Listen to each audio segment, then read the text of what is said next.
Yes, it's ladies' night, and the killing's right. Yes, it's ladies' night. Oh, what a night! Hopefully that wasn't too much for me to get claimed for whatever. Anyways, so yeah, it's time for my yearly tradition now of kills.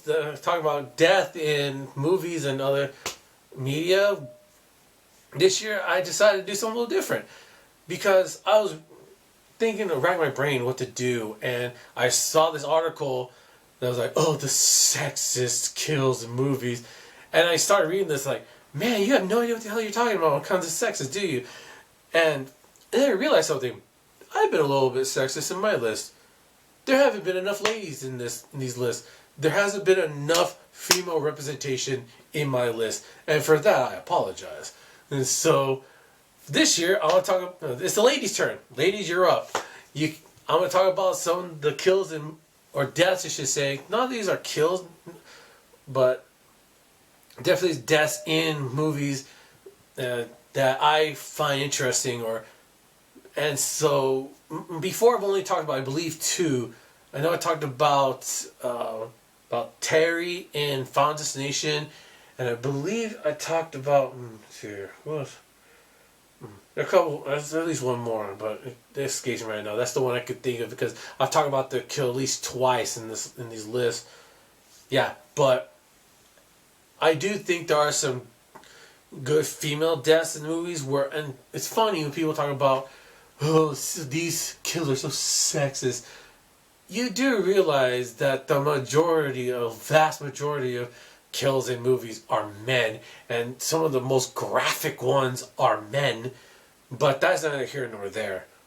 So I just want to talk about some of the ladies being killed in movies I thought were interesting. And so I'm not going to talk about Terry because I've already mentioned her. And so, yeah. If I remember the other one, I'll interrupt myself. But yeah, here we go. Number 10 is Tree from Happy Death Day. I like Happy Death Day. I think the sequel is a little repetitive. Repetitive is the best word for it. It does too much of the same, but the first Happy Death Day was cool, it was interesting, and Tree dies a lot in that movie, the main character, and it's kind of cool to see the different ways they come up with. Some of them were kind of lame, but I do think my favorite one of them, there are at least 10, is one where Tree gets stabbed through the door because she had put some stuff in the way to keep herself safe, and that came to bite her in the ass. So in a way, it's kind of an ironic death. So I find that one to be the best of those. Number 9 is actually Mrs. Gump from Forrest Gump. The reason why I chose this one and not Jenny's because both of these have a very like somber strength in the face of death kind of vibe to them, but I do like Mrs. Gump's more because she's so excited. She's trying to, tell her son it's going to be okay. Yeah, it's and he's like, why have to go? I was like, well, it's my time, so I have to go. And there's still that bond between them that's a lot stronger than Forrest and Jenny's because of how messed up the relationship was or how messed up Jenny's life was. So I do think her death was better in a sense. I don't know if that's the right word. Not to mention the setup is pretty funny where they're out at sea, him and Lieutenant Dan are at sea. They're doing the shrimp boating thing, and they said, "Well, Lieutenant Dan just said, well, you're gonna have to do." He's out here fishing, and nothing's gonna get him out. It's his mom. Boom! He jumps right in the water to swim back. Not even trying to get the boat back. As a son, I could say, I was like, yeah, that'd probably be one of my first responses too. Is like either turn around or jump in the water and swim back. It would be fast to swim back, I probably would. I could see that, and you see the affection he has in that scene with his mom, and it's really nice. It's the way she passes peacefully is nice, and not such an over the top death as we're going to get later on in this list. Speaking of over the top, number 8 is Kelly Meeker from Halloween Part 4. I talked about this when I was with Paul, and we were talking when I was ranking my Halloween movies. 4 was pretty low, but I do think this is one of the best kills in the series, just for the absurdity of it. I mean, the only time Michael Myers ever uses a gun in any of these movies, he usually has a policeman's shotgun.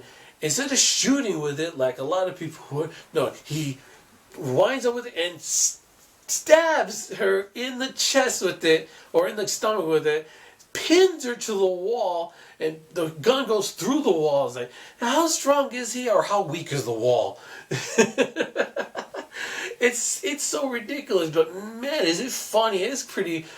It's one of those, what the hell, when you first watch it. It's great. I thought it was, such a funny death. Oh man. Ugh. Now let's go a little more serious, all right? Number 7 is Dizzy from Starship Troopers.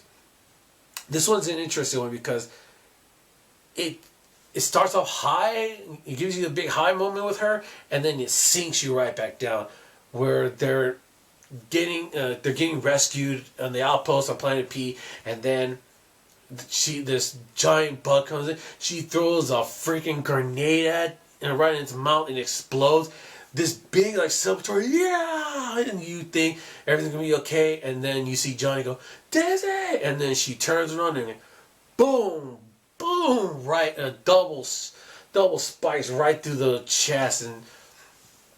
And her death is interesting because she gets to say her goodbye, and it's like she knows, like, even though Johnny always had feelings for Carmen, she was like, we may not have been together, but at least I got to have you. And that was a nice little touch right there. She knew she could not have his heart, but at least she got the sergeant, and she got the sergeant. And I do think their sex scene is great because of the whole we on Ted. Who's that with you? Laura, sir. Very 20 minutes. It's like that whole roller coaster with them, and like I said, big high and then drops. It's a great death, and it's such a punch to the gut because she is a main character, and you would think that she would survive, but no. Just like Razak, she doesn't make it through the second act. Yeah, she dies at the end of the second act. It's very interesting, and I like it. Number 6 is Tomoe from Rurouni Kenshin, Saishu Show the Beginning, or if you watch the animated story, it was called Samurai X, Trust and Betrayal, or maybe they would be called Rurouni Kenshin, Trust and Betrayal. But when I bought the DVD, it was Samurai X, Trust and Betrayal. The setup is very, very good because you learn about into the second act, or end of the second act, that she's basically a spy in a sense. She was supposed to be a spy on Hitokiri Batosai Kenshin, but then she starts to actually have feelings for him after she spends time with him, and then they retire into the wilderness. It seems like he's not going to fight anymore, but then her family, her dad and her brother come to exact revenge, and it's interesting the way that it builds up that the fact that he's fighting for his Kenshin's fighting for life. He can keep going, but then right as her dad is about to stop him, she stops the blade, but then Kenshin's sword comes down, but he can't see because he's been blinded from earlier in the fight. It's dramatic. There's a lot of blood, that's for sure, especially if you watch the animated movie. But man, it's really good, and I think it's a heartbreaker as well because he doesn't know she's there because he's been blinded, and I really hope, because Rurouni Kenshin they just announced they're bringing it back as a revival series in 2023. I really hope they do that story because in the final manga arc they talk about that story. And they actually do the flashback with it, and I really hope they do that flashback in the revival anime coming out in 2023. even if you do 2023 to 2024, that's fine. Take 2 years to tell the whole Rurouni Kenshin story, but you have to do that last arc, and that's got to be in there. That death has got to be in there too, because it is so impactful, and it really shapes Kenshin as a person. And it's right as she dies, she's the one that finishes the X mark right on his cheek. That, the sign of Kenshin right there on his face, the X. It's really good, and all of her death is just. It's sad, but man, is it good. That's really what we need to say about that. That's it for part 1. Part 2 is going to come up right after this. So, what do you what was an unnecessary women's death in your opinion? What was unnecessary? There are a couple, like I think I did 1 or 2 where they should not have died, but yeah, I'll be right back with part 2. All right, be right back later. Bye.